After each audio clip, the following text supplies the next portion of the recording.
5 साल की उम्र में लगता है पापा सबसे ज्यादा ताकतवर इंसान हैं। 10 साल की उम्र में लगता है कि पापा हर चीज को जानते हैं, बहुत समझदार हैं। 15 साल में लगता है कि पापा हमें शायद समझते ही नहीं। 20 साल में लगता है कि पापा तो बहुत पुराने ख्यालात के हैं।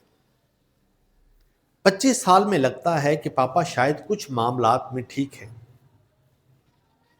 30 साल में लगता है कि पापा बहुत मेहनत करते हैं, इस जैसा बनना बहुत मुश्किल है।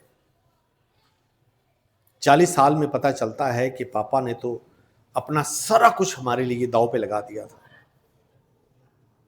50 साल बाद पता चलता है कि जैसे पापा चुपचाप पूरे घर का निजाम चला रहे थे, हर एक की ख्वाहिशों को पूरा कर रहे थे, ये उन्हीं का काम था।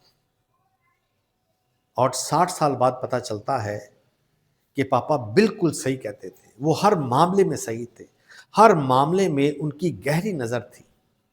इस बात का पता तब चलता है जब पापा हमारे दरमियान नहीं होते। अगर आज आपका बाप आपके साथ है तो आप इस दुनिया के सबसे खुश नसीब इंसान हैं।